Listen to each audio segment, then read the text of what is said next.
ನಮಸ್ಕಾರ ಎಲ್ರಿಗೂ, welcome to KPSC times. So ನಾವು ಡೈಲಿ ಕ್ವಿಸ್ ಏನು ಡಿಸ್ಕಸ್ ಮಾಡ್ಕೊತಾ ಇದ್ವಿ, ಅದರ ಪಾರ್ಟ್ 8ನ ಡಿಸ್ಕಸ್ ಮಾಡ್ಕೊಳೋಣ. ಸೊ ಇದರಲ್ಲಿ ನಾವು ತುಂಬ ಜಾಸ್ತಿ ಎನ್ವೈರ್ಮೆಂಟ್ ರಿಲೇಟೆಡ್ ಕ್ವೆಶನ್ಸ್ನ ನೋಡ್ಕೊಳೋಣ. So environment related static questions ತುಂಬ ಜಾಸ್ತಿ ಕೇಳ್ತಾ ಇರ್ತಾರೆ. ಸೊ ಅದನ್ನು ನಾವು ಇದರಲ್ಲಿ ತಿಳ್ಕೊಂಡಿರೋಣ. ಇದರಲ್ಲಿ ಬೇರೆ ಬೇರೆ ಥರದ್ದು ಕನ್ವೆನ್ಷನ್ಸು ಏನೇನು ನ್ಯೂಸಲ್ಲಿ ಇರ್ತವೆ ಅವನ್ನೆಲ್ಲದನ್ನೂ ಸ್ವಲ್ಪ ಡೀಟೇಲಲ್ಲಿ ನೋಡ್ಕೊಳೋಣ. So first question COP13. COP ಅಂತ ನಿಮ್ಗೆ ಎಲ್ಲೇ ಕಂಡ್ರೂ ಕೂಡ ಅದು ಕಾನ್ಫರೆನ್ಸ್ ಆಫ್ ಪಾರ್ಟೀಸ್ ಅಂತ ಆಗುತ್ತೆ. So conference of parties, so ಯಾರ್ಯಾರು ಬೇರೆ ಬೇರೆ ಕಂಟ್ರೀಸು ಒಂದು ಕಾನ್ಫರೆನ್ಸ್ ಮಾಡ್ಕೊತಾ ಇರ್ತಾರಲ್ಲ ಎನ್ವೈರ್ಮೆಂಟ್ ಮೇಲೆ, ಅದನ್ನು COP ಅಂತ ಕರೀತಾರೆ. ಸೊ COP 13th ವರ್ಷನು ಅಥವಾ 13ನೇ meeting conservation of migratory species ಅಥವಾ CMS ಮೇಲೆ ರೀಸೆಂಟಾಗಿ ಕಂಡಕ್ಟ್ ಆಗಿತ್ತು. ಎಲ್ಲಿ ಕಂಡಕ್ಟ್ ಆಗಿತ್ತು ಅಂತ ಕೇಳ್ತಾ ಇದ್ದಾರೆ. ಇದಕ್ಕೆ ಆನ್ಸರ್ ಬಂದ್ಬಿಟ್ಟು ಗಾಂಧಿನಗರ ಆಗಿರುತ್ತೆ. ಗಾಂಧಿನಗರ. ಸೊ ಇನ್ನೊಂದು 2 ಕ್ವೆಶನ್ ಇದ್ರ ಮೇಲೆ ಡಿಸ್ಕಸ್ ಮಾಡಿಕೊಂಡು ಅದಾದಮೇಲೆ ಇದ್ರ ಮೇಲೆ ಕಂಪ್ಲೀಟ್ ಎಕ್ಸ್ಪ್ಲನೇಷನ್ ನೋಡ್ಕೊಳ್ಳೋಣ. ಸೊ ಇದು ಕಾನ್ಫರೆನ್ಸ್ ಆಫ್ ಪಾರ್ಟೀಸು 13 ಅಂತ ಹೇಳ್ಬಿಟ್ಟು ನಡೆದಿತ್ತು ಅಂತ ನಾವು ನೋಡ್ಕೊಂಡಿದ್ವಿ ಗಾಂಧಿನಗರಲ್ಲಿ. ಸೊ ಅದರಲ್ಲಿ ಈ ಕಾನ್ಫರೆನ್ಸ್ ಆಫ್ ಪಾರ್ಟಿ ಮೀಟಿಂಗ್ ನಡೆದಿರೋದ್ರಲ್ಲಿ ಅವ್ರದ್ದು ಲೋಗೋ ಏನು ಇಟ್ಕೊಂಡಿದ್ರು ಅಥವಾ ಮ್ಯಾಸ್ಕಾಟ್ ಏನು ಇಟ್ಕೊಂಡಿದ್ರು ಅಂತ ಕೇಳ್ತಾ ಇರ್ತಾರೆ. ಇದಕ್ಕೆ ಆನ್ಸರ್ ಬಂದ್ಬಿಟ್ಟು ಗ್ರೇಟ್ ಇಂಡಿಯನ್ ಬಸ್ಟರ್ಡ್ನವರು ಇಲ್ಲಿ ಮ್ಯಾಸ್ಕಾಟ್ ಆಗಿ ಯೂಸ್ ಮಾಡ್ಕೊಂಡಿದ್ರು. Next question, which Indian species were made part of appendix 1 of UN convention. So ರೀಸೆಂಟಾಗಿ ಗಾಂಧಿನಗರಲ್ಲಿ ನಡೆದಿರುವಂಥದ್ದಿದು. ಸೊ ಇದು ಈವೆಂಟು ಕಾನ್ಫರೆನ್ಸ್ ಆಫ್ ಪಾರ್ಟೀಸ್ 13. ಮತ್ತು ನೆಕ್ಸ್ಟ್ ಪಾಯಿಂಟ್ ಏನು ನೋಡ್ಕೊಂಡ್ವಿ ನಾವು ಅಂತಂದರೆ, ಅವ್ರದಲ್ಲಿ ಲೋಗೋ ಬಂದ್ಬಿಟ್ಟು ನಮಗೆ ಗ್ರೇಟ್ ಇಂಡಿಯನ್ ಬಸ್ಟರ್ಡ್ ಆಗಿತ್ತು. ಹಾಗೂ ಕೆಲವೊಂದು ಇಂಡಿಯನ್ ಸ್ಪೀಶೀಸ್ನ ಅಪೆಂಡಿಕ್ಸ್ 1ನಲ್ಲಿ ಇನ್ಕ್ಲೂಡ್ ಮಾಡಿಕೊಂಡ್ರು. ಸೊ ಕೊಟ್ಟಿರೋಂಥ ಸ್ಟೇಟ್ಮೆಂಟ್ಸಲ್ಲಿ ಯಾವ ಸ್ಟೇಟ್ಮೆಂಟು ಕರೆಕ್ಟು ಅಥವಾ ಯಾವ ಸ್ಪೀಸಿ ಕರೆಕ್ಟು ಅಂತಂದರೆ ಆನ್ಸರು ಇಲ್ಲಿ ಆಲ್ ಆಫ್ ದ ಅಬವ್ ಆಗಿರುತ್ತೆ. ಇವಾಗ ನೆಕ್ಸ್ಟ್ ಸ್ಲೈಡಲ್ಲಿ ಕಂಪ್ಲೀಟ್ ಡೀಟೇಲು ನೋಡ್ಕೊಳ್ಳೋಣ ಇದ್ರ ಬಗ್ಗೆ. ಸೊ ಇವಾಗ ಕನ್ವೆನ್ಷನ್ ಆಫ್ ಮೈಗ್ರೇಟರಿ ಸ್ಪೀಶೀಸ್, ಇದನ್ನು ಇನ್ನೊಂದು ಹೆಸರಲ್ಲಿ ಕರೀತಾರೆ. ಆ ಹೆಸರು ಏನು ಅಂತಂದರೆ ಬಾರ್ನ್ ಕನ್ವೆನ್ಷನ್ ಅಂತ ಕರೀತಾರೆ. ಸೊ ಎಲ್ಲಾದರೂ ನಿಮಗೆ ಕ್ವೆಶನಲ್ಲಿ ಬಾರ್ನ್ ಕನ್ವೆನ್ಷನ್ ಅಂತ ಕೇಳಿದ್ರೆ ಅದು ಮೈಗ್ರೇಟರಿ ಸ್ಪೀಸೀಸ್ ಮೇಲೇ ಇರುತ್ತೆ. ಸೊ ಇದರಲ್ಲಿ ಯಾವ ಥರದ್ದು ಮೈಗ್ರೇಟರಿ ಸ್ಪೀಸೀಸು ಇನ್ಕ್ಲೂಡ್ ಆಗಿರುತ್ತೆ, ಯಾವ್ದಾವ ಥರದ್ದು ಅಂತಂದರೆ, ಫಸ್ಟ್ ಒಂದು ಬಂದ್ಬಿಟ್ಟು ಟೆರೆಸ್ಟ್ರಿಯಲ್ ಅಂತಂದರೆ ಲ್ಯಾಂಡ್ ಮೇಲೆ ಇರುವಂಥ ಮೈಗ್ರೇಟರಿ ಸ್ಪೀಸೀಸು. ನೆಕ್ಸ್ಟ್ ಬಂದ್ಬಿಟ್ಟು ನಮಗೆ ಅಕ್ವಾಟಿಕ್ ಅಂತಂದರೆ ನೀರಲ್ಲಿ ಇರುವಂಥ ಸ್ಪೀಸೀಸು. ನೆಕ್ಸ್ಟ್ ಬಂದ್ಬಿಟ್ಟು ನಮಗೆ ಏವಿಯನ್ ಅಂತಂದರೆ ಬರ್ಡ್ಸು, ಹಾರುವಂಥ ಸ್ಪೀಸೀಸು. ಇವೆಲ್ಲದೂ ಕೂಡ ಎಲ್ಲ ರೇಂಜು ಕೂಡ ಇದು ಇನ್ಕ್ಲೂಡ್ ಆಗಿರುತ್ತೆ ಮೈಗ್ರೇಟರಿ ಸ್ಪೀಸೀಸ್ ಮೇಲೆ. ಕೆಲವೊಂದು ಸರಿ ಬರೀ ಲ್ಯಾಂಡ್ ಅಂತ ಹೇಳ್ಬಿಟ್ಟು ಅಂದ್ಕೊಂಡಿರ್ತಾರೆ. ಸೊ ಅದು ತಪ್ಪಾಗಿರುತ್ತೆ. ಸೊ ಏನಿದು CMS ಅಂತಂದರೆ ಇದೊಂದು ಟ್ರೀಟಿ ಅಥವಾ ಇಂಟರ್ ಗವರ್ಮೆಂಟಲ್ ಟ್ರೀಟಿ. ಯಾಕಂತಂದರೆ ಗೌರ್ಮೆಂಟ್ಸ್ಗಳ ಮಧ್ಯದಲ್ಲಿ ಮಾಡ್ಕೊಂಡಿರುವಂಥ ಟ್ರೀಟಿ ಅಲ್ಲ. ಸೊ ಇಂಟರ್ ಗವರ್ಮೆಂಟಲ್ ಟ್ರೀಟಿ ಯಾರ ಅಂಡರಲ್ಲಿ ಇರುವಂಥದ್ದು ಅಂತಂದರೆ ಇದು ಯುನೈಟೆಡ್ ನೇಷನ್ಸ್ ಎನ್ವೈರ್ಮೆಂಟ್ ಪ್ರೋಗ್ರಾಮ್ ಮೇಲೆ ಇರುವಂಥದ್ದು. ಯಾವುದರ ರಿಲೇಟೆಡು ಅಂತಂದರೆ conservation of wild life and habitats. So ಈ ವೈಲ್ಡ್ ಲೈಫು ಮತ್ತು ಅವುಗಳ ಹ್ಯಾಬಿಟೇಟು, ಅವು ಇರುವಂಥ ಜಾಗಗಳನ್ನ ಇವು ಪ್ರೊಟೆಕ್ಟ್ ಮಾಡ್ಕೋಬೇಕು ಅಂತ ಹೇಳ್ಬಿಟ್ಟು. ಸೊ ಈ ಕನ್ವೆನ್ಷನಲ್ಲಿ ಮೆಂಬರ್ಶಿಪ್ ಎಷ್ಟು ಜನರದ್ದಿದೆ? ಸೊ ಮೆಂಬರ್ಶಿಪ್ ಅಂತ ನಾವು ನೋಡಿದ್ರೆ, ಇದರಲ್ಲಿ ಮೆಂಬರ್ಶಿಪ್ ಅಂತ ನಾವೇನಾದರೂ ನೋಡ್ಕೋಬೇಕು ಅಂತಂದರೆ ಟೋಟಲ್ ಆಗಿ 117 ಪಾರ್ಟೀಸ್ ಇದ್ದಾರೆ. 117 ಪಾರ್ಟೀಸು. ಸೊ ಈ ಪಾರ್ಟೀಸು ಅಂತಂದರೆ ಕಂಟ್ರೀಸು ಬಂದ್ಬಿಟ್ಟು ನಮಗೆ ಆಫ್ರಿಕಾದಿಂದನೂ ಕೂಡ ಇದ್ದಾರೆ, ಹಾಗೂ ಸೆಂಟ್ರಲ್ ಅಮೇರಿಕಾ ಮತ್ತು ಸೌತ್ ಅಮೇರಿಕಾಯಿಂದನೂ ಕೂಡ ಇದರಲ್ಲಿ ಪಾರ್ಟೀಸ್ ಇದ್ದಾರೆ, ಹಾಗೂ ಏಷ್ಯಾ, ಯುರೋಪ್ ಹಾಗೂ ಓಷೇನಿಯಾ. ಆಯಿತಾ, ಓಷೇನಿಯಾ. ಸೊ ಇವೆಲ್ಲ ಕಡೆಯಿಂದನೂ ಕೂಡ 117 ಪಾರ್ಟೀಸು ಇದರಲ್ಲಿ ಇದ್ದಾರೆ. ಈ ಕನ್ವೆನ್ಷನ್ನು ತುಂಬ ಇಂಪಾರ್ಟೆಂಟು. ಯಾಕೆ ತುಂಬ ಇಂಪಾರ್ಟೆಂಟು ಅಂತಂದರೆ ನೋಡಿ, ಮೈಗ್ರೇಟರಿ ಸ್ಪೀಸೀಸ್ ಮೇಲೆ ಇರೋವಂಥ ಓನ್ಲಿ ಒನ್ ಕನ್ವೆನ್ಷನ್ ಇದು. ಅದೇ ನಾವು ಎನ್ವೈರ್ಮೆಂಟಲ್ಲಿ ಬೇರೆ ಬೇರೆ ಥರದ್ದು ನಾವು ನೋಡ್ಕೋಬೇಕು ಅಂತಂದರೆ ಓಝೋನ್ ಲೇಯರ್ ಡೆಪ್ಲೀಷನ್ ಬಗ್ಗೆ, ಅದ್ರ ಬಗ್ಗೆ 2-3 ಕನ್ವೆನ್ಷನಲ್ಲೂ ಕೂಡ ಮಾತಾಡ್ಕೊಂಡಿರ್ತಾರೆ. ಅಥವಾ ಬೇರೆ ಥರ ಪ್ರೊಟೆಕ್ಟ್ ಮಾಡ್ಕೋಬೇಕು ಅಂತಂದರೆ ಅದ್ರ ಬಗ್ಗೆನೂ ಕೂಡ 2-3 ಕನ್ವೆನ್ಷನ್ಸಲ್ಲಿ ಮಾತಾಡಿರ್ತಾರೆ. ಬಟ್ ಇದು ಬಂದ್ಬಿಟ್ಟು ಮೈಗ್ರೇಟರಿ ಸ್ಪೀಸೀಸ್ಗೋಸ್ಕರ ಇರುವಂಥದ್ದು ಓನ್ಲಿ ಕನ್ವೆನ್ಷನ್ನು, ಅದಕ್ಕೋಸ್ಕರ ಇಂಪಾರ್ಟೆಂಟ್ ಆಗಿರ್ತಾರೆ. ಸೊ ಇದರಲ್ಲಿ ನೋಡಿ NGOಸು ಕೂಡ ಪಾರ್ಟ್ನರ್ಸ್ ಆಗಿರ್ತಾರೆ, ಇಂಟರ್ನ್ಯಾಷನಲ್ ಆರ್ಗನೈಸೇಷನ್ಸು ಕೂಡ ಇರ್ತಾರೆ, ಹಾಗೂ ಬೇರೆ ಮೆಂಬರ್ಸು ಕೂಡ ಇದರಲ್ಲಿ ಪಾರ್ಟ್ ಆಗಿರ್ತಾರೆ. ಇದೊಂದು ನೆನ್ಪಿಟ್ಕೊಂಡಿರಿ. ಸೊ ಇಷ್ಟು ಬೇಸಿಕ್ ಪಾಯಿಂಟ್ಸ್ ನಿಮ್ಗೆ ಗೊತ್ತಾಗಿದೆ ಅಂತ ಅಂದ್ಕೊಂಡಿದ್ದೀನಿ. ಇವಾಗ ಈ ಕನ್ವೆನ್ಷನಲ್ಲಿ ಒಂದು ಬರುತ್ತೆ, ಅದೇನು ಅಂತಂದರೆ ಅಪೆಂಡಿಕ್ಸ್ 1 ಅಂತ. ಸೊ ಅಪೆಂಡಿಕ್ಸ್ 1 ಅಂತ ಏನಿದು ಅಪೆಂಡಿಕ್ಸ್ 1? ಇದ್ರ ಬಗ್ಗೆ ತುಂಬ MCQs ಕೇಳ್ತಾ ಇರ್ತಾರೆ. ಇದರಲ್ಲಿ ಅಪೆಂಡಿಕ್ಸ್ 1 ಅಂತಂದರೆ ಏನು, ಯಾವ ಸ್ಪೀಶೀಸು ಎಕ್ಸ್ಟಿಂಕ್ಟ್ ಆಗುವಂಥ ಪೊಸಿಷನಲ್ಲಿ ಬಂದುಬಿಟ್ಟಿರುತ್ತಲ್ಲ, ಅಂತಂದರೆ ಇನ್ಮೇಲೆ ಏನು ಉಳಿಯೋದೇ ಇಲ್ಲ ಆ ಸ್ಪೀಶೀಸು ನೋಡ್ಕೊಳ್ಳೋದಕ್ಕೆ ಅಂತ ಹೇಳ್ಬಿಟ್ಟು ಇರುತ್ತಲ್ಲ, ಅದನ್ನು ನಾವು ಎಕ್ಸ್ಟಿಂಕ್ಷನ್ ಅಂತ ಹೇಳ್ಬಿಟ್ಟು ಕರಿತೀವಿ. ಸೊ ಯಾವ ಸ್ಪೀಶೀಸು ಥ್ರೆಟನ್ ಆಗಿರುತ್ತೆ ಎಕ್ಸ್ಟಿಂಕ್ಟ್ ಆಗುವಂಥ ಸ್ಪೀಷೀಸಿಗೆ ಇವ್ರೇನು ಮಾಡ್ತಾರೆ ಅಂತಂದರೆ ಅಪೆಂಡಿಕ್ಸ್ 1ನಲ್ಲಿ ಅದನ್ನು ಇಟ್ಟಿರ್ತಾರೆ. ಎಕ್ಸ್ಟಿಂಕ್ಟ್ ಆಗುವಂಥ ಸ್ಪೀಷೀಸಿಗೆ ಅಪೆಂಡಿಕ್ಸ್ 1ನಲ್ಲಿ ಇದನ್ನು ಇಟ್ಕೊಂಡಿರ್ತಾರೆ. ಇವಾಗ ಕರೆಂಟ್ ಇಶ್ಯೂಗೆ ಬರೋಣ. ಕರೆಂಟ್ ಇಶ್ಯೂ ಏನು ಅಂತಂದರೆ, ರೀಸೆಂಟಾಗಿ 13ನೇ ಕಾನ್ಫರೆನ್ಸ್ ಆಫ್ ಪಾರ್ಟೀಸಿನ ಮೀಟಿಂಗು ಆರ್ಗನೈಸ್ ಆಗಿತ್ತು. ಎಲ್ಲಿ ಆರ್ಗನೈಸ್ ಆಗಿತ್ತು ಅಂತಂದರೆ ಅದು ಗಾಂಧಿನಗರದಲ್ಲಿ ಆರ್ಗನೈಸ್ ಆಗಿತ್ತು. ಎಲ್ಲಿರೋದು ಗಾಂಧಿನಗರ ಅಂತಂದರೆ, ಗಾಂಧಿನಗರ ನೋಡಿ ಗುಜರಾತಿನ ಕ್ಯಾಪಿಟಲ್ ಇದು. ಸೊ ಗಾಂಧಿನಗರಲ್ಲಿ ಆರ್ಗನೈಸ್ ಮಾಡ್ಕೊಂಡಿದ್ರು. ಇದರಲ್ಲಿ ಗ್ರೇಟ್ ಇಂಡಿಯನ್ ಬಸ್ಟರ್ಡ್, ನಮ್ಮ ಗ್ರೇಟ್ ಇಂಡಿಯನ್ ಬಸ್ಟರ್ಡ್ ಏನಿದೆಯಲ್ಲ ಇದನ್ನು ಮ್ಯಾಸ್ಕಾಟ್ ಮತ್ತು ಲೋಗಾಗೂ ಕೂಡ ಅದನ್ನು ಯೂಸ್ ಮಾಡ್ಕೊಂಡಿದ್ರು. ಸೊ ಅದೇ ಇದರ ನಾವು ಥೀಮ್ನ ನೋಡ್ಕೋಬೇಕು. ಏನು ಇಟ್ಕೊಂಡಿದ್ರು ಅಂತಂದರೆ, ಥೀಮ್ ನೋಡಿ, migratory species connect the planet and together we welcome them home ಅಂತ ಇವರು ಒಂದು ಥೀಮ್ನ ಇಟ್ಕೊಂಡಿದ್ರು. ಇದು ಇನ್ನೊಂದು ಯಾಕೆ ಇಂಪಾರ್ಟೆಂಟ್ ಆಗುತ್ತೆ ಅಂತಂದರೆ, ನೋಡಿ ಇಂಡಿಯಾದಿಂದ ಆಲ್ಮೋಸ್ಟ್ ಒಂದು 7 ಸ್ಪೀಸೀಸ್ಗಳನ್ನ ಇಂಡಿಯಾದಿಂದ ಅಪೆಂಡಿಕ್ಸ್ 1ನಲ್ಲಿ ಹಾಕಿದರು. ಅಂತಂದರೆ ಎಕ್ಸ್ಟಿಂಕ್ಟ್ ಆಗುವಂಥ ಪೊಸಿಷನಲ್ಲಿ ಬಂದಿದೆ ಅದು ಆ ಸ್ಪೀಸೀಸು ಅಂತ ಹೇಳ್ಬಿಟ್ಟು 7 ಸ್ಪೀಸೀಸ್ನ ಅಪೆಂಡಿಕ್ಸ್ 1ನಲ್ಲಿ ಹಾಕಿದ್ದಾರೆ. ಈ 7 ಸ್ಪೀಸೀಸ್ ಕೂಡ ನಮಗೆ ತುಂಬ ಇಂಪಾರ್ಟೆಂಟ್ ಆಗಿರುತ್ತೆ. ಇವುಗಳ ಬಗ್ಗೆ ಡೀಟೇಲಾಗಿ ಓದ್ಕೊಂಡಿರಬೇಕಾಗಿರುತ್ತೆ. ಫಸ್ಟ್ ಒನ್ನು ಬಂದ್ಬಿಟ್ಟು ಯಾವುದು ನಮಗೆ, ಫಸ್ಟ್ ಒನ್ ನೋಡಿ ಏಷ್ಯನ್ ಎಲಿಫೆಂಟು. ಸೆಕೆಂಡ್ ಒನ್ ನಮಗೆ ಜಾಗ್ವಾರ್. ಥರ್ಡ್ ಒನ್ನು ಲೋಗೋ ಇತ್ತಲ್ಲ ನಮಗೆ ಏನು ಅಂತಂದರೆ ಅದು ಗ್ರೇಟ್ ಇಂಡಿಯನ್ ಬಸ್ಟರ್ಡ್. ಈ ಅಪೆಂಡಿಕ್ಸ್ 1ನಲ್ಲಿ ಇರೋದ್ರಿಂದ ಇವೆಲ್ಲದೂ ಕೂಡ ತುಂಬ ಇಂಪಾರ್ಟೆಂಟ್ ಆಗಿರುತ್ತೆ. ಇದು ಗ್ರೇಟ್ ಇಂಡಿಯನ್ ಬಸ್ಟರ್ಡ್. ಹಾಗೂ ನಮಗೆ ನೆಕ್ಸ್ಟ್ ಬಂದ್ಬಿಟ್ಟು ಬೆಂಗಾಲ್ ಫ್ಲೋರಿಕಾನ್. ಅದಾದಮೇಲೆ ಇನ್ನೊಂದು ಲಿಟಲ್ ಬಸ್ಟರ್ಡ್. ನೆಕ್ಸ್ಟು ನಾವು ನೋಡ್ಕೋಬೇಕು ಅಂತಂದರೆ ಆ್ಯಂಟಿಪೋಡಿಯನ್ ಆಲ್ಬೆಟ್ರಾಸ್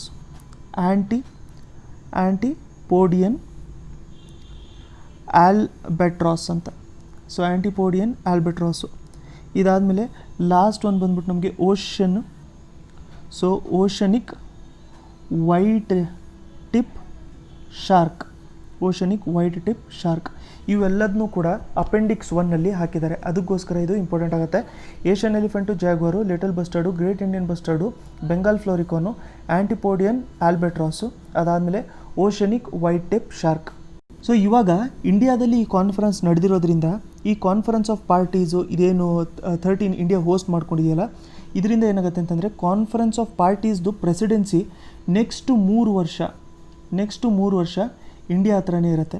ಯಾವಾಗ ಅಂತಂದರೆ ಯಾವಾಗಿನವರೆಗೂ, ನೆಕ್ಸ್ಟು 3 ಇಯರ್ಸ್ ಅಂತಂದರೆ ಇವಾಗ 2019, 2022, 23 ಆ ಟೈಪು ನೆಕ್ಸ್ಟು 3 ವರ್ಷವರೆಗೂ ಕೂಡ ಇಂಡಿಯಾನೇ ಅದರದ್ದು ಹೆಡ್ ಆಗಿರುತ್ತೆ ಅಥವಾ ಇಂಡಿಯಾನೇ ಅದರಲ್ಲಿ ಪ್ರೆಸಿಡೆನ್ಸಿನ ಹೊತ್ಕೊಂಡಿರುತ್ತೆ. ಸೊ ಅದಕ್ಕೆ ಇದು ಕನ್ವೆನ್ಷನ್ ಆನ್ ಮೈಗ್ರೇಟರಿ ಸ್ಪೀಸೀಸ್ ಅಂತೂ ತುಂಬ ಇಂಪಾರ್ಟೆಂಟು.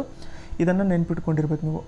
ಸೊ ಈಗ ನೆಕ್ಸ್ಟು ಪ್ರೀವಿಯಸ್ ಆಗಿ ನಾವು ನೋಡ್ಕೊಂಡಿರೋ ಹಾಗೆ ಈ ನೆಕ್ಸ್ಟ್ ಕ್ವೆಶನ್ ಅದ್ರ ಬೇಸಿಸ್ ಮೇಲೇ ಆನ್ಸರ್ ಮಾಡಿ. Conservation of migratory species of wild animals ಬಗ್ಗೆ ಕೊಟ್ಟಿದ್ದಾರೆ. ಸೊ ಇದು CMS ಅಥವಾ ಮೈಗ್ರೇಟರಿ ಸ್ಪೀಸೀಸಿನ ಕನ್ವೆನ್ಷನ್ನು ಯುನೈಟೆಡ್ ನೇಷನ್ಸ್ ಫ್ರೇಮ್ವರ್ಕು. ಇದು ಕನ್ಸರ್ವೇಷನ್ ಆಫ್ ಕ್ಲೈಮೇಟ್ ಚೇಂಜ್ ಇದರ ಅಂಡರಲ್ಲಿ ಬರುತ್ತಾ, ಇದನ್ನು ಬಾನ್ ಕನ್ವೆನ್ಷನ್ ಅಂತಲೂ ಕೂಡ ಕರೀತಾರೆ ಅಂತ ಕೇಳ್ತಾ ಇದ್ದಾರೆ. ಸೊ ನಮಗೇನು ಗೊತ್ತಾಗುತ್ತೆ ಆನ್ಸರ್ ಇದರಲ್ಲಿ ಅಂತಂದರೆ ಬರೀ 2 ಓನ್ಲಿ. ಯಾಕಂತಂದರೆ ನಾವು ಪ್ರೀವಿಯಸ್ಲಿ ನೋಡ್ಕೊಂಡಿರೋಂಗೆ ಯಾವುದ್ರಲ್ಲಿ ಬರುತ್ತೆ ಅದು ಯುನೈಟೆಡ್ ನೇಷನ್ಸ್ ಎನ್ವೈರ್ಮೆಂಟ್ ಪ್ರೋಗ್ರಾಮಲ್ಲಿ ಬರುತ್ತದು, UNFCCಯಲ್ಲಿ ಬರಲ್ಲ. Next question 36th national games 2020ಯಲ್ಲಿ ಇದು ಇಂಡಿಯಾದಲ್ಲೇ ಕಂಡಕ್ಟ್ ಆಗುತ್ತೆ, ಗೋವಲ್ಲಿ ಕಂಡಕ್ಟ್ ಆಗುತ್ತೆ ಅಂತ ಹೇಳ್ಬಿಟ್ಟು ಹೇಳ್ತಾ ಇದ್ದಾರೆ. ಸೊ ಇದರ ಮ್ಯಾಸ್ಕಾಟ್ ಏನಿದೆ ಅಂತ ಹೇಳ್ಬಿಟ್ಟು ಕೇಳ್ತಾರೆ. ಸೊ ಇದರ ಮ್ಯಾಸ್ಕಾಟು ಬಂದ್ಬಿಟ್ಟು ಆನ್ಸರು ರುಬಿಗುಲಾ ಅಂತ. ಸೊ ರುಬಿಗುಲಾ ಅಂತ ಹೇಳ್ಬಿಟ್ಟು ಇದೊಂದು ಮ್ಯಾಸ್ಕಾಟ್ ಇದೆ. ಒಂದು ಪಾಯಿಂಟ್ ನೆನ್ಪಿಟ್ಕೊಂಡಿರಿ ನೀವು, ಈ ರುಬಿಗುಲಾ ಅನ್ನೋ ಬರ್ಡ್ ಏನಿದೆಯಲ್ಲ, ಈ ರುಬಿಗುಲಾ ಅನ್ನೋ ಬರ್ಡು ಇದು ಗೋವಾದು ಸ್ಟೇಟ್ ಬರ್ಡು.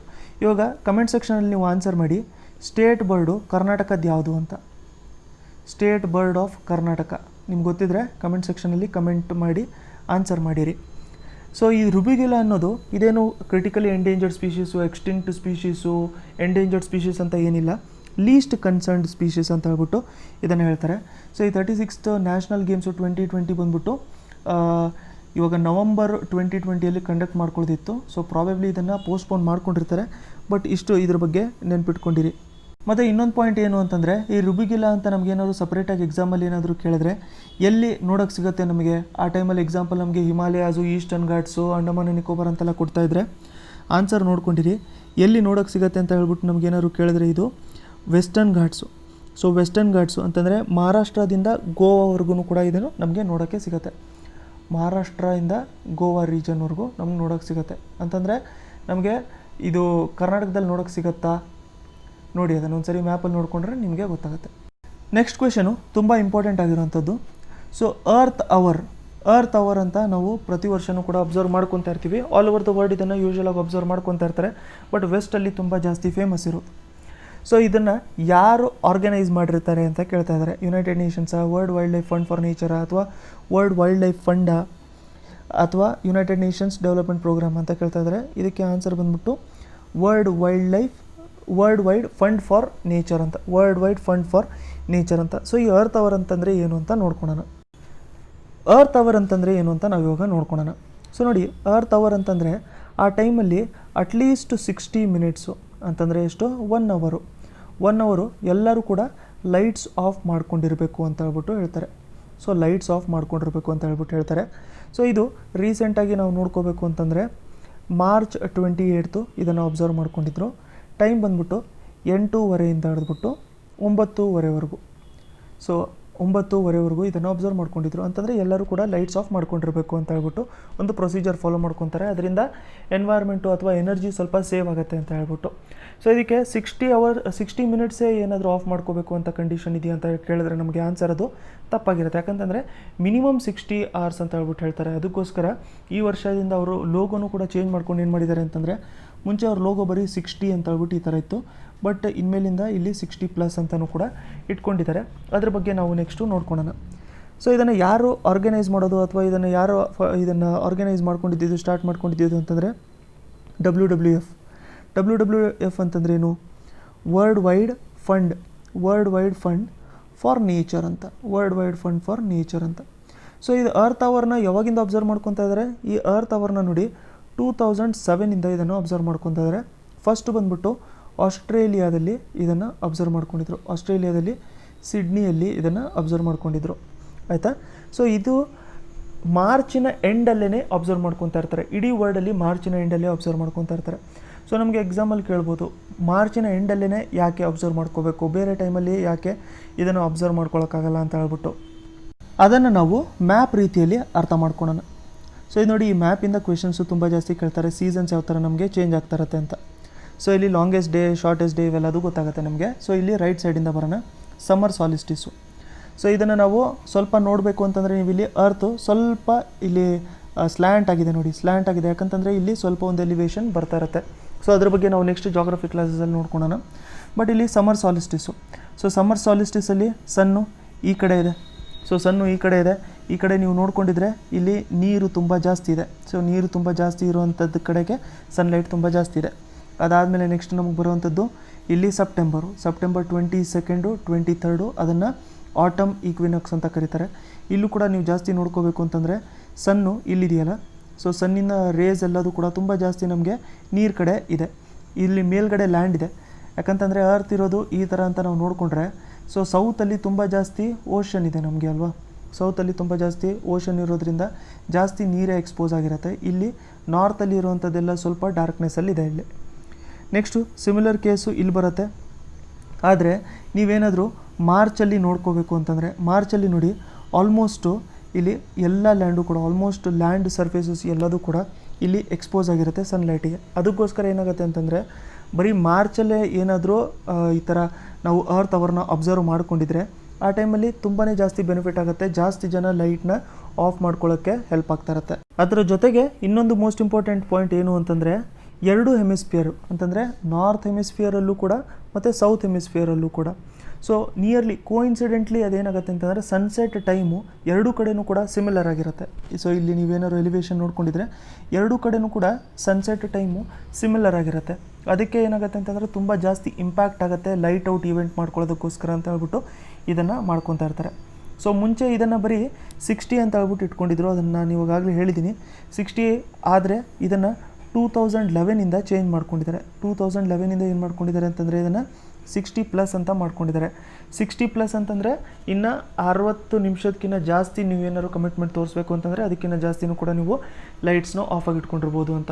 ಸೊ ಇದು ಅರ್ತ್ ಅವರು ನಾವು ಡಿಸ್ಕಸ್ ಮಾಡ್ಕೊಂಡಿರೋವಂಥದ್ದು. Next question, green core rating system ಇದನ್ನು ಯಾರು ಡೆವಲಪ್ ಮಾಡಿದ್ದಾರೆ ಅಂತ ಹೇಳ್ಬಿಟ್ಟು ಕೇಳ್ತಾ ಇದ್ದಾರೆ. So green core rating system ಇದನ್ನು ಡೆವಲಪ್ ಮಾಡಿದ್ದು ನಮಗೆ CII ಅಂತಂದರೆ ಕಾನ್ಫೆಡರೇಷನ್ ಆಫ್ ಇಂಡಿಯನ್ ಇಂಡಸ್ಟ್ರಿ. ಇವಾಗ CII ಬಗ್ಗೆ ನಾವು 2-3 ಪಾಯಿಂಟ್ ನೋಡ್ಕೋಬೇಕು ಅಂತಂದರೆ ಇದು ನೋಡಿ 1895 ಇದನ್ನು ಫೈಂಡ್ ಮಾಡಿದ್ದು ಅಥವಾ ಎಸ್ಟಾಬ್ಲಿಷ್ ಮಾಡ್ಕೊಂಡಿದ್ದು. ಆ ಟೈಮಿಂದನೂ ಕೂಡ ಇದ್ದು ನಮಗೆ non government, not for profit, industry led ಮತ್ತು ಇಂಡಸ್ಟ್ರಿ ಮ್ಯಾನೇಜ್ಡು ಆರ್ಗನೈಸೇಷನ್ ಆಗಿರುತ್ತೆ.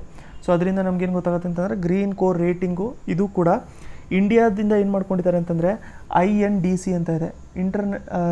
ಇದೇನು INDC ಅಂತಂದರೆ intended nationally determined contribution document ಅಂತಂದರೆ ಇಂಡಿಯಾ ಕಡೆಯಿಂದ ಏನೇನು ಕಾಂಟ್ರಿಬ್ಯೂಷನ್ ಇರುತ್ತೆ ಕ್ಲೈಮೇಟ್ ಚೇಂಜಲ್ಲಿ ಸ್ವಲ್ಪ ಹೆಲ್ಪ್ ಮಾಡೋದಕ್ಕೋಸ್ಕರ ಅಂತ ಹೇಳ್ಬಿಟ್ಟು.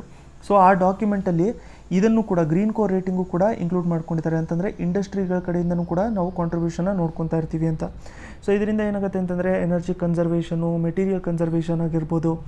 ಅದಾದಮೇಲೆ ಇಂಡಸ್ಟ್ರಿಗಳಲ್ಲಿ ರೀಸೈಕ್ಲಿಂಗು, ರಿನ್ಯೂಯಬಲ್ ಎನರ್ಜಿನ ತುಂಬ ಜಾಸ್ತಿ ಯೂಸ್ ಮಾಡ್ಕೊಳ್ಳುವಂಥದ್ದು, ಗ್ರೀನ್ ಹೌಸಸ್ ಗ್ಯಾಸಸ್ಗಳ ಎಮಿಷನ್ ಏನಿರುತ್ತಲ್ಲ ಅದರಲ್ಲಿ ಸ್ವಲ್ಪ ರಿಡಕ್ಷನ್ ತರುವಂಥದ್ದು, ವಾಟರ್ ಕನ್ಸರ್ವೇಷನ್, ಇವೆಲ್ಲದೂ ಕೂಡ ಅವರು ಒಂದು ಏಮ್ ಆಗಿ ತೊಗೊಂಡ್ಬಿಟ್ಟಿರ್ತಾರೆ. ನೆಕ್ಸ್ಟ್ ಕ್ವೆಶನು, ಸಫರ್ ಅಂತಂದರೆ ಇದು system of air quality and weather forecasting and research, ಅದನ್ನು ಸಫರ್ ಅಂತ ಹೇಳ್ಬಿಟ್ಟು ಕರೀತಾರೆ.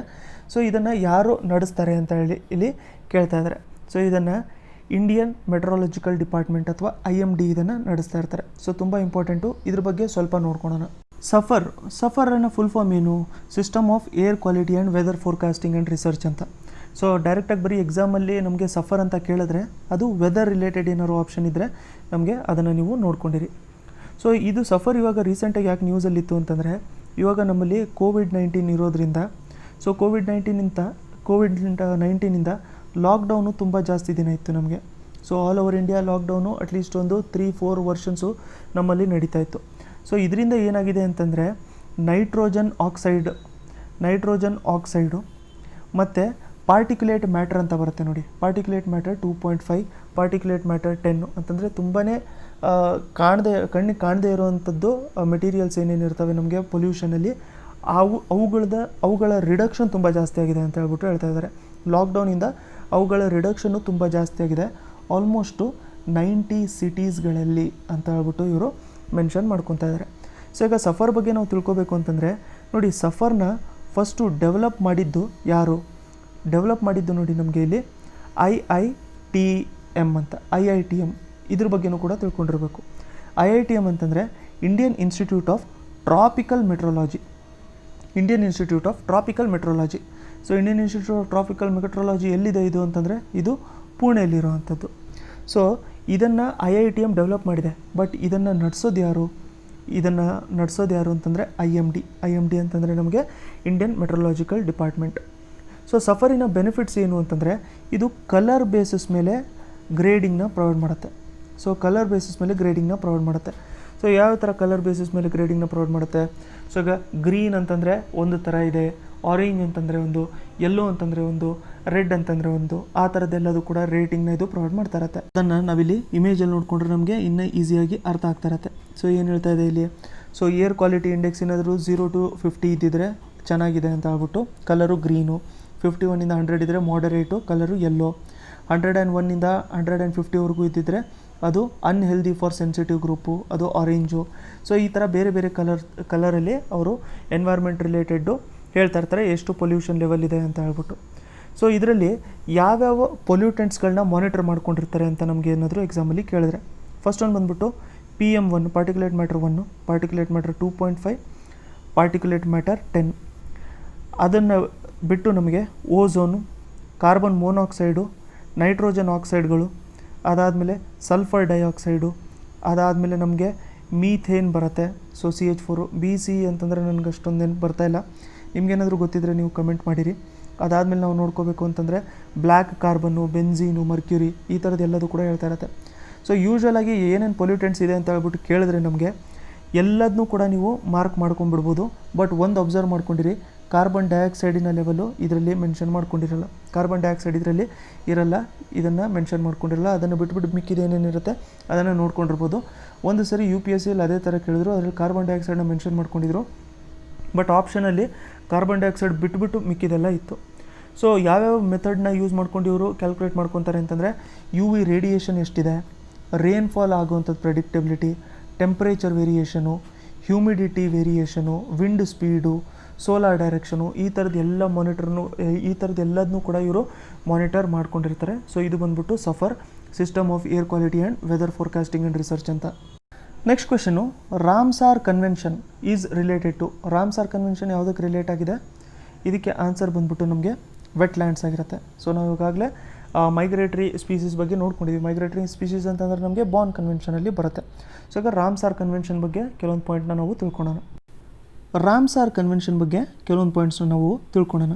ಸೊ ರಾಮ್ಸಾರ್ ಕನ್ವೆನ್ಷನ್ ಅಂತ ಹೇಳಿ ಬಂದ ತಕ್ಷಣ ನಮಗೇನು ಗೊತ್ತಾಗಬೇಕು ಅಂತಂದರೆ ಇದು ವೆಟ್ಲ್ಯಾಂಡ್ಸ್ ರಿಲೇಟೆಡ್ ಕನ್ವೆನ್ಷನ್ ಅಂತ ಹೇಳ್ಬಿಟ್ಟು ಗೊತ್ತಾಗಬೇಕು. ವೆಟ್ಲ್ಯಾಂಡ್ಸು.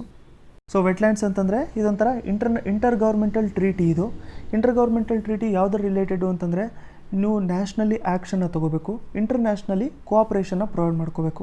ಯಾವುದಕ್ಕೋಸ್ಕರ ಅಂತಂದರೆ ವೆಟ್ಲ್ಯಾಂಡ್ಸ್ಗಳ ಯೂಸೇಜ್ನ ನೀಟಾಗಿ ಮಾಡ್ಕೊಳ್ಳೋದಕ್ಕೋಸ್ಕರ. ಸೊ ವೆಟ್ಲ್ಯಾಂಡ್ಸ್ಗಳ ಯೂಸೇಜ್ನ ನೀಟಾಗಿ ಮಾಡ್ಕೊಳ್ಳೋದಕ್ಕೋಸ್ಕರ. ಇದನ್ನು ನೋಡಿ 1971ನಲ್ಲಿ ಇರಾನಿಂದ ಒಂದು ಸಿಟಿ ಇದೆ, ಆ ಸಿಟಿ ಹೆಸರು ಬಂದ್ಬಿಟ್ಟು ರಾಮ್ಸಾರ್. ಸೊ ರಾಮ್ಸಾರಲ್ಲಿ ಈ ಕನ್ವೆನ್ಷನ್ನ ಅಡಾಪ್ಟ್ ಮಾಡ್ಕೊಂಡಿದ್ರು, ಅದಕ್ಕೆ ಇದನ್ನು ರಾಮ್ಸಾರ್ ಕನ್ವೆನ್ಷನ್ ಅಂತಲೂ ಕೂಡ ಕರಿತೀವಿ.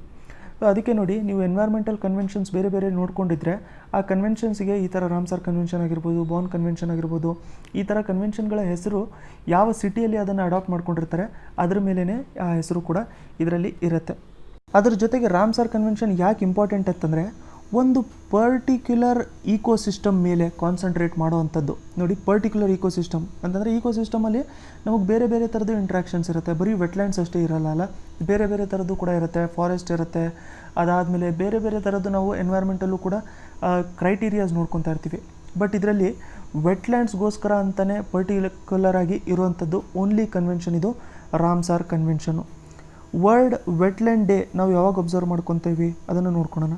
ಸೊ ವರ್ಲ್ಡ್ ವೆಟ್ಲ್ಯಾಂಡ್ ಡೇನ ನಾವು 2nd ಫೆಬ್ರವರಿ ಪ್ರತಿ ವರ್ಷವೂ ಕೂಡ ಇದನ್ನು ಅಬ್ಸರ್ವ್ ಮಾಡ್ಕೊತಾ ಇರ್ತೀವಿ. ಸೊ ಟೋಟಲಾಗಿ ಇದರಲ್ಲಿ ಪಾರ್ಟೀಸ್ ಬಂದ್ಬಿಟ್ಟು 163 ಮೆಂಬರ್ಸ್ ಇದ್ದಾರೆ. ಇದರಲ್ಲಿ ನೋಡಿ, ಪ್ರತಿ ಪಾರ್ಟಿನೂ ಕೂಡ ಯಾರು ಜಾಯಿನ್ ಆಗ್ತಾರೆ ಅಂತಂದರೆ ಯಾವುದೇ ದೇಶ ಜಾಯಿನ್ ಆಗುತ್ತಲ್ಲ ಅದರಲ್ಲಿ ಒಂದು ರಾಮ್ಸಾರ್ ಲಿಸ್ಟ್ ಅಂತ ಒಂದು ಮಾಡ್ಕೊಂಡಿದ್ದಾರೆ. ಸೊ ರಾಮ್ಸಾರ್ ಲಿಸ್ಟ್ ಅಂತ.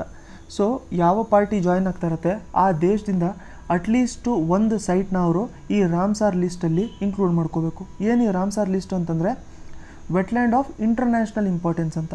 So wetland of international importance ಇದರಲ್ಲಿ ಅವರು ರಾಮ್ಸಾರ್ ಲಿಸ್ಟಲ್ಲಿ ಇನ್ಕ್ಲೂಡು ಮಾಡ್ಕೊಂಡಿರಬೇಕು. ಸೊ ಇದು ರಾಮ್ಸಾರ್ ಕನ್ವೆನ್ಷನ್. ನೆನ್ಪಿಟ್ಕೊಂಡಿರಿ, ಕೆಲವೊಂದು ಸರಿ ನಮ್ಗೆ ಡೈರೆಕ್ಟಾಗಿ ಕೇಳಿರ್ತಾರೆ ರಾಮ್ಸಾರ್ ಕನ್ವೆನ್ಷನು ವೆಟ್ಲ್ಯಾಂಡ್ಸ್ ರಿಲೇಟೆಡು ಅಂತ ಹೇಳ್ಬಿಟ್ಟು ಟೈಮಲ್ಲಿ ಹೆಲ್ಪ್ ಆಗ್ತಾ ಇರುತ್ತೆ. ಸೊ ಇಂಡಿಯಾ ಕಡೆಯಿಂದ ಯಾವುದು ರಾಮ್ಸಾರ್ ಲಿಸ್ಟಲ್ಲಿದೆ ಅಂತಂದರೆ ಫಸ್ಟ್ ಒಂದು ಬಂದ್ಬಿಟ್ಟು ಕ್ಯೋಲಾಡಿಯೋ. ಇದು ಬಂದ್ಬಿಟ್ಟು ನ್ಯಾಷನಲ್ ಪಾರ್ಕು. ಎಲ್ಲಿರೋದು ಇದು? ರಾಜಸ್ಥಾನ್. ನಮಗೆ ಡೈರೆಕ್ಟಾಗಿ ಎಕ್ಸಾಮಲ್ಲಿ ಇದು ರಾಮ್ಸಾರ್ ಕನ್ವೆನ್ಷನಲ್ಲಿ ಬರುತ್ತಾ ಇಲ್ವೋ ಅಂತ ಹೇಳ್ಬಿಟ್ಟು ಕೇಳ್ತಾ ಇರ್ತಾರೆ. ನೆಕ್ಸ್ಟು ನಮಗಿರುವಂಥದ್ದು Loktak lake. So Loktak lake ಎಲ್ಲಿರೋದು?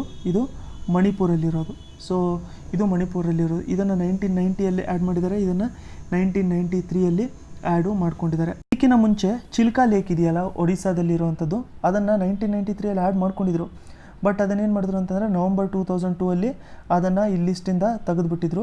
ಇದನ್ನು ತೆಗೆದುಬಿಟ್ಟು ಅವರು ಅದನ್ನು ಮಾಂಟ್ರಾಕ್ಸ್ ರೆಕಾರ್ಡಲ್ಲಿ ಅದನ್ನು ಇಟ್ಕೊಂಡ್ಬಿಟ್ಟಿದ್ದಾರೆ. ಯಾಕಂತಂದರೆ ಅಲ್ಲಿ ಸಿಲ್ಟೇಷನ್ ತುಂಬ ಜಾಸ್ತಿ ಆಗ್ತದೆ, ಸೆಡಿಮೆಂಟೇಷನ್ ತುಂಬ ಜಾಸ್ತಿ ಆಗ್ತದೆ, ಅದಕ್ಕೋಸ್ಕರ ಅದನ್ನು ಅಲ್ಲಿಂದ ತೆಗೆದುಬಿಟ್ಟಿದ್ದಾರೆ. ಏನಾದ್ರು ಹೊಸದು ಆ್ಯಡ್ ಮಾಡ್ಕೊಂಡಿದ್ದಾರೆ ಸೈಟು ಲಿಸ್ಟಲ್ಲಿ ನೀವು ಕಮೆಂಟ್ ಸೆಕ್ಷನಲ್ಲಿ ಕಮೆಂಟ್ ಮಾಡಿ ಹೇಳಿರಿ, ಅದು ಕೂಡ ಗೊತ್ತಾಗ್ತಾ ಇರುತ್ತೆ ಬೇರೆ ಯಾರ್ಯಾರು ವ್ಯೂ ಮಾಡ್ತಾ ಇರ್ತಾರೆ ವೀಡಿಯೋನ ಅವ್ರಿಗೆ. So next question, first Ramsar site ಯಾವುದು ಇಂಡಿಯಾದಿಂದ ಅಂತಂದರೆ ಅದಕ್ಕೆ ಆನ್ಸರ್ ನಮಗೆ ಚಿಲ್ಕಾ ಲೇಕ್ ಆಗಿರುತ್ತೆ. ಸೊ ಇದನ್ನು ಅವಾಗಲೇ ಆ್ಯಡ್ ಮಾಡಿದರು. ಬಟ್ ಆ್ಯಡ್ ಮಾಡಿದ್ಮೇಲೆ ಏನಾಯಿತು ಅಂತಂದರೆ ಇದು 1981ನಲ್ಲೇ ಆ ಟೈಮಲ್ಲಿ ಆ್ಯಡ್ ಮಾಡ್ಕೊಂಡಿದ್ರು ಇದನ್ನು first Indian wetland of international importance ಅಂತ ಹೇಳ್ಬಿಟ್ಟು. ಬಟ್ 2002ಅಲ್ಲಿ ಅದನ್ನು ಅದರಿಂದ ತೆಗೆದುಬಿಟ್ಟಿದ್ದಾರೆ ಅಂತ ಹೇಳ್ಬಿಟ್ಟು ಹೇಳ್ತಾ ಇರ್ತಾರೆ. ಸೊ ವಿಡಿಯೋ ಇಷ್ಟ ಆಗ್ತಾ ಇದ್ದಿದ್ದು ಎಫರ್ಟ್ ನಿಮ್ಗೆ ಏನಾದ್ರು ಇಷ್ಟ ಆಗ್ತಾ ಇದ್ದಿದ್ರೆ ನೀವು ಗೂಗಲ್ ಪೇಯಲ್ಲಿ ನೀವು ವಾಲಂಟರಿ ಕಾಂಟ್ರಿಬ್ಯೂಷನ್ಸ್ ಏನಾದರೂ ಮಾಡ್ಕೊಂಡಿರ್ಬೋದು. ಇಲ್ಲಾಂತಂದರೆ ನೀವು ಸಬ್ಸ್ಕ್ರೈಬ್ ಮಾಡ್ಕೊಂಡಿರಿ ಚಾನಲ್ನ, ಅದೇ ಥರ ಬೆಲ್ ಐಕನ್ನು ಕೂಡ ಪ್ರೆಸ್ ಮಾಡ್ಕೊಂಡಿರಿ. ಅಂತ ಲೇಟೆಸ್ಟ್ ವೀಡಿಯೋಸ್ ನೋಟಿಫಿಕೇಷನ್ ನಿಮ್ಗೆ ಸಿಗ್ತಾ ಇರುತ್ತೆ. ನೆಕ್ಸ್ಟ್ ವೀಡಿಯೋಲಿ ಮತ್ತೆ ಸಿಗೋಣ.